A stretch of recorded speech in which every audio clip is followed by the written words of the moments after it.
រឿងកណ្ដុរនិងដីសតាំងពីយូរណាស់មកហើយមនុស្សតែងចាត់ទុកកណ្ដុរជាសត្វចង្រៃបំផ្លិចបំផ្លាញរបស់របរគ្មានរើសមុខកណ្ដុរចូលចិត្តរស់នៅតាមទីងងឹតក្នុងរូង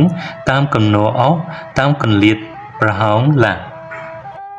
ពូផាតជាគ្រូបង្រៀននៅសាលាបឋមសិក្សាមួយនិងឆ្លៀតធ្វើស្រែខ្លះទៀតដើម្បីគូផ្សំជីវភាពរស់នៅស្រូវស្រែដែលគាត់បានធ្វើត្រូវដឹកជញ្ជូនយកមកទុកក្នុងដោកដាក់ស្រូវមួយនៅក្នុងផ្ទះជារៀងរាល់យប់ពូកណ្ដុរតែងតែចេញមកខ្លះស្វែងរកចំណីខ្លះរត់ប្រដេញគ្នាលេងខ្លះក៏គេតុកទូរបស់របរផ្សេងហើយខ្លះទៀតក៏គេដោកចូលទៅស៊ីស្រូវមិនដែលលួសពេលឡើយពូផាតខឹងនឹងកណ្ដុរណាស់ថ្ងៃមួយនៅសាលារៀនក្នុងពេលសរសេរដីសលើក្តារខៀនដោយពិបាកចិត្តខ្លាំងពេកពូផាតបាននិយាយខ្សឹបតែឯងថាពួកអាកណ្ដុរចង្រៃអញស្អប់ពួកឯងណាស់ដីសបានស្ដាប់ឮសម្ដីពូផាតហើយអាណិតគាត់ខ្លាំងណាស់ថ្ងៃមួយក្រោយពេលត្រឡប់មកពីបង្រៀនវិញពូផាតបានយកដីសមួយប្រអប់មកទុកលើតុនៅពេលយប់ស្ងាត់កណ្ដុរក៏ចេញមកដោយសពដងពេលនោះពូកណ្ដុរបានប្រទះឃើញដីសនៅក្នុងប្រអប់ពូវេឆ្ងល់ណាស់ខ្លះមិនហ៊ានទៅជិតខ្លះលបទៅជិតពិនិត្យមើលហិតក្លិនរួចហើយនាំគ្នាខំក៏គេលេងយ៉ាងសប្បាយរីករាយពួកដីសមានការធុញទ្រាន់នឹងកណ្ដុរខ្លាំងណាស់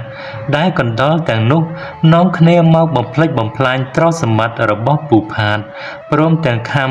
ក៏គេប្រមៀលពួកគេលេងជារៀងរាល់យប់ដូចនេះថ្ងៃមួយពួកដីសដោយចង់ជួយពូផាតផងនិងដើម្បីការពារខ្លួនឯងផងក៏ជំនុំគ្នារកវិធីកម្ចាត់កណ្ដុរចង្រៃចេញពីផ្ទះពូផាតឲ្យអស់ពួកដីសដឹងថា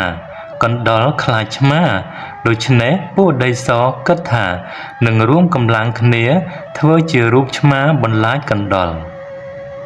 នៅពេលយប់ពួកកណ្ដុរក៏ចេញមកនឹងធ្វើអ្វីទៅតាមទម្លាប់ប៉ុន្តែពួកកណ្ដុរមិនបានប្រទះឃើញពួកដីសដូចយប់មុនឡើយឃើញតែប្រអប់ទទេពួកវាក៏នាំគ្នាខំពំប្រឡែងលេងរត់ទៅរត់មកយ៉ាងសប្បាយរីករាយ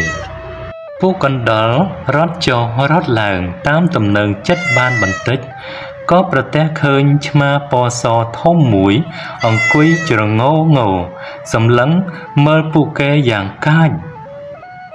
ពួកកណ្ដុរឃើញដូច្នេះភ័យណាស់នាំគ្នារត់គេចបាត់អស់ទៅយប់បន្ទាប់មកទៀតពួកកណ្ដុរក៏ចេញពីជំរកមករកស៊ីនិងរត់លេងដោយធម្មតាទៀតពួកដីសក៏នាំគ្នាធ្វើជាឆ្មាពណ៌សយ៉ាងធំបន្លាចពួកកណ្ដុរម្ដងទៀតធ្វើឲ្យពួកកណ្ដុរភ័យខ្លាចនាំគ្នារត់គេចចេញអស់ទៀតយប់ក្រោយទៀតគ្រប់ពេលដែលពួកកណ្ដុរចេញមករកស៊ីស្រូវនិងបំផ្លិចបំផ្លាញរបស់របរផ្សេងនៅលើផ្ទះពួកកណ្ដុរតែងតែប្រទះឃើញឆ្មាដីសដ៏ធំចេញមកបន្លាចពួកគេជានិច្ចពួកកណ្ដុរភ័យណាស់នាំគ្នារត់ចេញពីផ្ទះពូផាតទៅរស់នៅកន្លែងផ្សេងអស់រលីងទៅចាប់ពីពេលនោះមករបស់របរទ្រព្យសម្បត្តិនិងស្រូវរបស់ពូផាតលែងមានកណ្ដុរមកបំផ្លិចបំផ្លាញទៀតហើយ